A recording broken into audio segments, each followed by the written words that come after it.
नमस्कार, मैं धर्मराज साहू एम्स 24/7 के इस ऑफिशियल यूट्यूब चैनल पर आप सभी का हार्दिक स्वागत करता हूं। आज से हम लोग बायोलॉजी के 1000 क्वेश्चंस का अध्ययन करेंगे, जो प्रतिदिन आपको 50-50 क्वेश्चन करके मिलेंगे। चलिए स्टार्ट करते हैं। आज का पहला क्वेश्चन क्या है? मानव शरीर में रक्त का थक्का जमाने में कौन सा विटामिन सहायक होता है? क्वेश्चन है, मानव शरीर में रक्त का थक्का जमाने में कौन सा विटामिन सहायक होता है? ऑप्शन है vitamin A, vitamin B, vitamin K या विटामिन डी। सही ऑप्शन कौन सा है? विटामिन के। मानव शरीर में रक्त का थक्का जमाने के लिए कौन सा विटामिन सहायक होता है? विटामिन के। अगला क्वेश्चन, मानव शरीर का रक्तचाप सामान्यतः कितना होता है? मानव शरीर का रक्तचाप यानी ब्लड प्रेशर कितना होता है? 80/120 mmHg। दूसरा ऑप्शन है 70/110 mmHg, 60/90 mmHg या 100/150 mmHg। तो आपका सही ऑप्शन कौन सा है? Option A, 80/120 mmHg। अगला क्वेश्चन, मानव शरीर की सबसे बड़ी ग्रंथि कौन सी है? आपका ऑप्शन है अग्नाशय, यकृत, गुर्दा या लार ग्रंथि।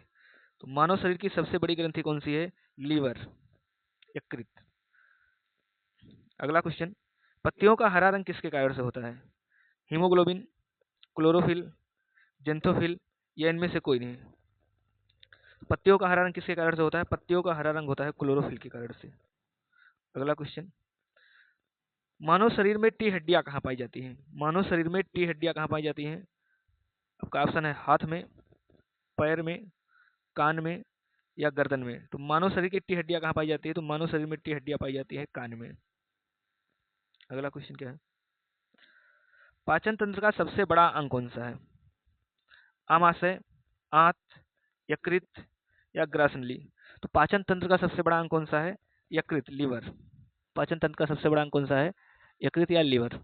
अगला क्वेश्चन, रक्तचाप मापने का यंत्र कौन सा है? बैरोमीटर, स्पाइनोमीटर, थर्मामीटर या ग्लूकोमीटर। तो रक्तचाप किसमें मापा जाता है? रक्तचाप मापा जाता है स्पाइगनोमीटर से। बैरोमीटर से क्या मापा जाता है? तो बैरोमीटर से आपका दाब मापा जाता है, दाब। थर्मामीटर से क्या मापते हैं? थर्मामीटर से ताप मापते हैं। चलिए अगला क्वेश्चन क्या है, मानव शरीर में रक्त का निर्माण कहाँ होता है? क्वेश्चन है, मानव शरीर में रक्त का निर्माण कहाँ होता है? यकृत में, अस्थिमज्जा में, गुर्दा में या प्लीहा में। तो मानव शरीर में रक्त का निर्माण कहाँ होता है? आप ये होता है आपके अस्थिमज्जा में। अगला क्वेश्चन, मलेरिया फैलाने वाला जीवाणु कौन सा है? क्वेश्चन है, मलेरिया फैलाने वाला जीवाणु कौन सा है? एनोफिलीज मच्छर, एंडीज मच्छर, क्यूलेक्स मच्छर या मक्खी। तो मलेरिया किस जीवाणु से फैलता है? एनोफिलीज मच्छर से। अगला क्वेश्चन, विटामिन डी की कमी से कौन सा रोग होता है? बेरी रिकेट्स, स्कर्वी, नाइट ब्लाइंडनेस। तो विटामिन बी की कमी से कौन सा रोग होता है? रिकेट्स। हिंदी में वो क्या बोलते हैं इसको? हिंदी में इसको बोला जाता है सूखा रोग। अगला क्वेश्चन क्या है, मानव शरीर का सबसे कठोर पदार्थ कौन सा है? हड्डी, डेटिन, इनेमल या कैराटिन। तो मानव शरीर का सबसे कठोर पदार्थ कौन सा है? इनेमल। अगला क्वेश्चन क्या है, मानव शरीर में कितनी हड्डियां पाई जाती हैं? मानव शरीर में कुल कितनी हड्डियां पाई जाती है? आपका ऑप्शन है 202, 206, 210 या 215। तो मानव शरीर में कुल कितनी हड्डियां पाई जाती हैं? 206। अगला क्वेश्चन है, रक्त का थक्का जमाने में कौन सा विटामिन सहायक होता है? रक्त का थक्का जमाने के लिए कौन सा विटामिन सहायक होता है? Vitamin A, vitamin B, vitamin C या विटामिन के। तो रक्त का थक्का जमाने के लिए विटामिन के सहायक होता है। अगला क्वेश्चन कौन सा है, मनुष्य की सबसे लंबी हड्डी कौन सी है? मनुष्य की सबसे लंबी हड्डी कौन सी है? रीढ़ की हड्डी, फीमर या टीबिया या ह्यूमरस। तो मनुष्य की सबसे लंबी हड्डी कौन सी होती है? मनुष्य की सबसे लंबी हड्डी होती है फीमर। अगला क्वेश्चन, मनुष्य का रक्तचाप कितना होता है? तो मनुष्य का रक्तचाप होता है, आपका पहला ऑप्शन है 80/120 mmHg, 70/110 mmHg, 90/140 mmHg या 85/115 mmHg? बताइए सभी लोग, इसका उत्तर कितना आएगा? मनुष्य का सामान्य रक्तचाप कितना होता है? इसका उत्तर सभी लोग कमेंट करके बताइए। तो आपका सही उत्तर है 80/120 mmHg। अगला क्वेश्चन, हृदय की धड़कन को नियंत्रित करने वाला विद्युत प्रणाली कौन सा है? हृदय की धड़कन को नियंत्रित करने वाला विद्युत प्रणाली कौन सा है? यकृत, एसए नोड, एवी नोड या रक्तवाहिनी? तो हृदय की धड़कन को नियंत्रित करने वाला विद्युत प्रणाली कौन सा है? ये है आपका एसए नोड। अगला क्वेश्चन, इंसुलिन किस ग्रंथ से स्रावित होता है? इंसुलिन किस ग्रंथ से स्रावित होता है? आपका ऑप्शन है यकृत, आमाशय, गुर्दा या अधिवृक्क। तो बताइए सभी लोग, इंसुलिन किस ग्रंथ से स्रावित होता है? कमेंट करिए सभी लोग, इंसुलिन किस ग्रंथ से स्रावित होता है? यकृत, अग्नाशय, गुर्दा या अधिवृक्क? तो इंसुलिन आपका अग्नाशय से स्रावित होता है। सही ऑप्शन क्या है? अग्नाशय। अगला क्वेश्चन, रक्त में श्वेत रक्त कणिकाएं WBC, रक्त में जो श्वेत रक्त कणिकाएं हैं WBC, इनका मुख्य कार्य क्या है? ऑक्सीजन ढोना, संक्रमण से रक्षा करना, ऊर्जा देना या पाचन कराना? तो WBC का मुख्य कार्य क्या है? WBC का मुख्य कार्य है संक्रमण से रक्षा करना। सही ऑप्शन कौन सा है? Option number B. अगला क्वेश्चन, हीमोफीलिया किससे संबंधित रोग है? हीमोफीलिया क्या है? पाचन तंत्र से संबंधित है, रक्त का थक्का से संबंधित है, श्वसन से संबंधित है या हड्डी से संबंधित है? हीमोफीलिया किससे संबंधित है? तो हीमोफीलिया रक्त के थक्का से संबंधित है। हीमोफीलिया किससे संबंधित है? रक्त का थक्का से संबंधित है। रक्त का थक्का किसके कमी से नहीं बनता है? तो रक्त का थक्का विटामिन के की कमी से नहीं बनता है। अगला क्वेश्चन क्या है, मानव शरीर में सबसे अधिक पाया जाने वाला तत्व कौन सा है? तो मानव शरीर में सबसे अधिक पाया जाने वाला तत्व कौन सा है? आपका ऑप्शन है कार्बन, हाइड्रोजन, ऑक्सीजन या नाइट्रोजन? मानव शरीर में सबसे अधिक पाया जाने वाला तत्व कौन सा है? तो ये है आपका ऑक्सीजन। मानव शरीर में सबसे अधिक तत्व कौन सा पाया जाता है? तो मानव शरीर में सबसे अधिक जो तत्व पाया जाता है ये पाया जाता है ऑक्सीजन। अगला क्वेश्चन, मानव शरीर में कितने कक्षक होते हैं? 2, 3, 4 या 5? तो मानव शरीर में कितने कक्षक होते हैं? तो मानव शरीर में 4 कक्षक होते हैं। मानव शरीर का जो हृदय होता है उसमें कितने कक्षक होते हैं? तो मानव शरीर के हृदय में 4 कक्षक होते हैं। अगला क्वेश्चन क्या है, मस्तिष्क को ढकने वाली झिल्ली को क्या कहते हैं? यानी ऐसी कौन सी झिल्ली है जो मस्तिष्क को ढके रहती है? माइलिन, मेनिंजिस, सेरेबेलम या सेरेब्रम? तो ऐसी कौन सी झिल्ली है जो मस्तिष्क को ढके रहती है? तो ये आपका सही ऑप्शन है मेनिंजिस। यानी उस झिल्ली का नाम क्या है जो मस्तिष्क को ढकने का काम करती है? तो सही ऑप्शन क्या है? मेनिंजिस। अगला क्वेश्चन है, रक्त का तरल भाग क्या कहलाता है? मोस्ट इंपॉर्टेंट क्वेश्चन है, रक्त का तरल भाग क्या कहलाता है? आरबीसी, प्लाज्मा, डब्ल्यूबीसी या प्लेटलेट्स? तो रक्त का तरल भाग क्या कहलाता है? बताइए सभी लोग इसका उत्तर कमेंट करके। 22वें का उत्तर आप सभी लोग कमेंट करके बताइए, रक्त का तरल भाग क्या कहलाता है? डब्ल्यूबीसी, आरबीसी या प्लाज्मा या प्लेटलेट्स? तो रक्त का तरल भाग क्या कहलाता है? रक्त का तरल भाग क्या कहलाता है? तो ये कहलाता है आपका प्लाज्मा। रक्त का तरल भाग क्या कहलाता है? प्लाज्मा। अगला क्वेश्चन, डीएनए की संरचना की खोज किसने की थी? क्वेश्चन क्या है, डीएनए की संरचना की खोज किसने की थी? डार्विन और लेमार्क, वाटसन और क्रिक, मेंडल और मॉर्गन, फ्लेमिंग? तो डीएनए की संरचना की खोज किसने किया था? तो डीएनए की संरचना की खोज जो किया था ये आपका किया था वाटसन और क्रिक ने। डीएनए की संरचना का खोज किसने किया था? तो ये किया था वाटसन और क्रिक ने। अगला क्वेश्चन क्या है, मनुष्य का सामान्य श्वसन दर कितना होता है? मनुष्य का सामान्य श्वसन दर कितना होता है? 12 से 16 प्रति मिनट, 20 से 25 प्रति मिनट, 30 से 35 प्रति मिनट या 40 से 50 प्रति मिनट? तो मनुष्य के श्वसन का सामान्य दर कितना होता है? तो ये होता है आपका 12 से 16 प्रति मिनट। अगला क्वेश्चन क्या है,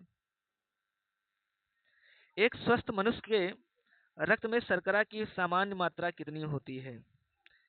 एक स्वस्थ मनुष्य है तो उसके शरीर में शर्करा की सामान्य मात्रा कितनी होती है? आपका ऑप्शन है 70 से 110 mg/dl, 120 से 140 mg/dl, 150 से 160 mg/dl और 180 से 200 mg/dl। तो बताइए सभी लोग, मानव शरीर में जो रक्त होता है उसमें शर्करा की मात्रा कितनी होती है? तो मानव शरीर में रक्त की में शर्करा की मात्रा कितनी होती है? तो ये आपका होता है 70 से 110 mgdl, यानी आपका ऑप्शन नंबर कौन सा सही हो जाएगा? ऑप्शन नंबर ए। अगला क्वेश्चन, पित्त रस का निर्माण कहाँ होता है? अगला क्वेश्चन क्या है? जो पित्त रस होता है इसका निर्माण कहाँ होता है? पित्त रस का निर्माण कहाँ होता है? आपका ऑप्शन है यकृत, आमाशय, अ- अग्नाशय और बड़ी आंत। बताइए, मानव शरीर में जो पित्त रस होता है इसका निर्माण कहाँ होता है? यकृत में होता है, अग्नाशय में होता है, आमाशय में होता है और बड़ी आंत में होता है। तो मानव शरीर में पित्त रस का निर्माण कहाँ होता है? तो मानव शरीर में पित्त रस का निर्माण होता है आपके यकृत में, लीवर में। यानी पित्त रस कहाँ बनता है? तो ये बनता है आपके लीवर में। अगला क्वेश्चन, आरबीसी का जीवन काल कितना होता है? क्वेश्चन है आरबीसी का जीवन काल कितना होता है? 60 दिन, 90 दिन, 110 दिन, सॉरी 100 दिन और 120 दिन। बताइए सभी लोग, आरबीसी का जीवन काल कितना होता है? 60 दिन, 90 दिन, 100 दिन या 120 दिन? तो आरबीसी का जीवन काल कितना होता है? 120 दिन। अगला क्वेश्चन, मधुमेह किस हार्मोन्स की कमी से होता है? यानी जो मधुमेह है, शुगर, वो किस हार्मोन्स की कमी से होता है? थायरोक्सिन, एड्रेनलिन, इंसुलिन और ग्लूकागोन। तो मधुमेह किस हार्मोन्स की कमी से होता है? तो मधुमेह आपका होता है इंसुलिन की कमी से। यानी जिस व्यक्ति के अंदर इंसुलिन बिल्कुल भी बनना बंद हो जाता है, उसको क्या करते हैं? उसको डॉक्टर इंसुलिन का इंजेक्शन लगाते हैं। अगला क्वेश्चन क्या है? रक्त का रंगहीन भाग क्या कहलाता है? क्वेश्चन है, रक्त का रंगहीन भाग कौन सा है? तो यह है प्लाज्मा, आरबीसी, डब्ल्यूबीसी या हीमोग्लोबिन। तो रक्त का रंगहीन भाग क्या कहलाता है? बताइए सभी लोग, रक्त का रंगहीन भाग कौन सा होता है? प्लाज्मा होता है, आरबीसी होता है, डब्ल्यूबीसी होता है या हीमोग्लोबिन होता है? तो रक्त का रंगहीन भाग कौन सा होता है? तो आपके रक्त का रंगहीन भाग जो होता है, ये होता है प्लाज्मा। यानी प्लाज्मा का कौन सा रंग होता है? एग्जाम में पूछता है प्लाज्मा का कौन सा रंग होता है, प्लाज्मा किस कलर का होता है? तो प्लाज्मा का कोई कलर नहीं होता। प्लाज्मा कैसा कैसा होता है? प्लाज्मा आपका रंगहीन होता है। अगला क्वेश्चन,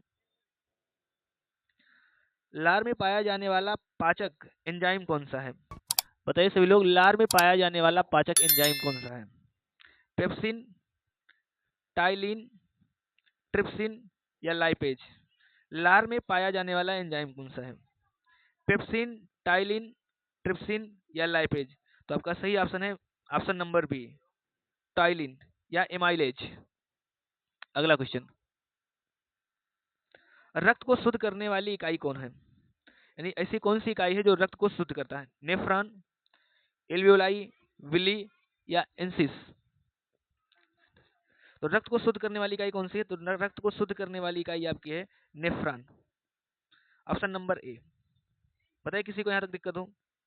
अगला क्वेश्चन, रतौंधी किस विटामिन की कमी से होता है? क्वेश्चन है, रतौंधी, ये जो नाइट ब्लाइंडनेस है, ये किस विटामिन की कमी से होता है? Vitamin A, vitamin B, vitamin C या विटामिन डी? तो रतौंधी किस विटामिन की कमी से होता है? Vitamin A. विटामिन बी की कमी से कौन सा रोग होता है? तो विटामिन बी की कमी से आपका बेरी बेरी रोग होता है। विटामिन सी की कमी से कौन सा रोग होता है? विटामिन सी की इसकी कमी से स्कर्वी होता है। पूछता है विटामिन डी की कमी से कौन सा रोग होता है? तो विटामिन डी की कमी से रिकेट्स या सूखा रोग होता है। चलिए अगला क्वेश्चन, हृदय का पेसमेकर किसे कहा जाता है? बताइए सभी लोग, हृदय का पेसमेकर किसे कहा जाता है? आपका ऑप्शन है एवी नोड, एसए नोड,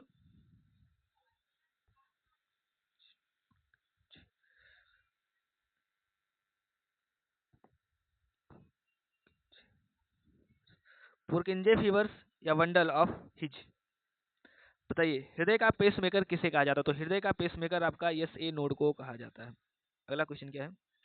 लाल रक्त कणिकाओं का निर्माण कहाँ होता है? क्वेश्चन है, लाल रक्त कणिकाओं का निर्माण कहाँ होता है? यानी जो आरबीसी हैं,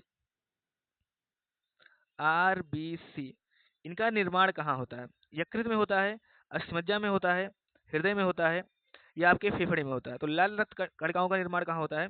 लाल रक्त कणिकाओं का निर्माण होता है, आपका ऑप्शन नंबर बी सही है, अस्थिमज्जा में। अगला क्वेश्चन, रक्त का कौन सा घटक खून को जमाने में मदद करता है? ऐसा कौन सा घटक है जो खून को जमाने में मदद करता है? आरबीसी, WBC, प्लेटलेट्स या प्लाज्मा।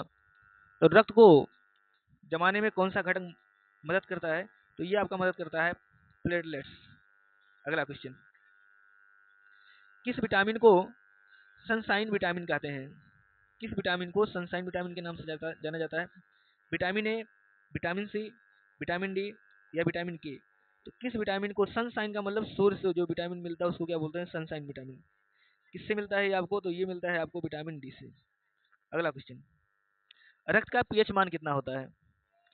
बताइए सभी लोग, रक्त का पीएच मान कितना होता है? 6.4, 7.4, 8.4 और 9.4। तो रक्त का पीएच मान कितना होता है? तो रक्त का पीएच मान होता है 7.4। एक क्वेश्चन और पूछता है यहाँ से, जो आपका रक्त होता है ये अम्लीय होता है कि क्षारीय होता है? बताइए सभी लोग, जो आपका रक्त होता है ये अम्लीय होता है कि क्षारीय होता है? क्वेश्चन नंबर 39 का आप सभी लोग कमेंट करिए कि जो रक्त होता है इसका पीएच मान जो होता है ये 7.4 होता है, लेकिन ये अम्लीय होता है कि क्षारीय होता है? ये आप सभी लोग कमेंट करके बताइए। अगला क्वेश्चन, रक्त का दान कितने समय के अंतराल पर किया जा सकता है? यानी यदि कोई व्यक्ति रक्तदान करना चाहता है तो कितने समय के अंतराल पर रक्तदान कर सकता है? 2 माह, 3 माह, 6 माह या 12 माह? तो बताइए सभी लोग, रक्त का यदि कोई व्यक्ति दान करना चाहता है तो रक्त का दान कोई व्यक्ति कितने समय के अंतराल पर कर सकता है?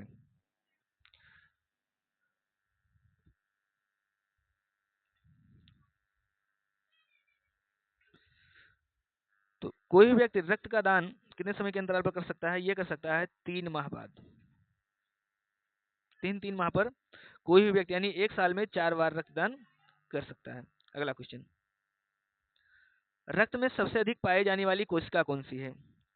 बताइए सभी लोग, रक्त में सबसे अधिक पाई जाने वाली कोशिका कौन सी है? आरबीसी, डब्ल्यूबीसी, प्लेटलेट्स या प्लाज्मा? तो रक्त में सबसे अधिक पाई जाने वाली कोशिका कौन सी है? तो ये है आरबीसी, ऑप्शन नंबर ए। चलिए अगला क्वेश्चन, किस अंग को रक्त बैंक कहा जाता है? ऐसा कौन सा अंग है जिसे रक्त बैंक कहा जाता है? हृदय, प्लीहा, गुर्दा या फेफड़ा?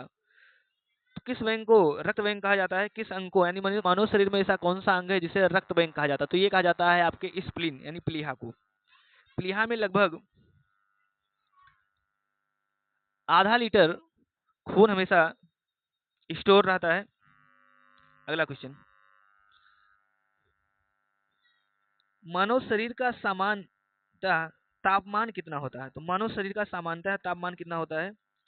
35 degree Celsius, 36.6 degree Celsius, 39 degree Celsius या 40 डिग्री सेल्सियस? तो मानव शरीर का सामान्य तापमान कितना होता है? ये होता है लगभग 37 डिग्री सेल्सियस। किसी को कोई दिक्कत हो बताइए, मानव शरीर का सामान्य तापमान कितना होता है? 37 डिग्री सेल्सियस। तो यहाँ से ऑप्शन नंबर बी कौन सा सही हो जाएगा? आपका हो जाएगा ऑप्शन नंबर बी। अगला क्वेश्चन, कौन सा अंग कौन सा अंग शरीर में विषैले पदार्थ को नष्ट करता है?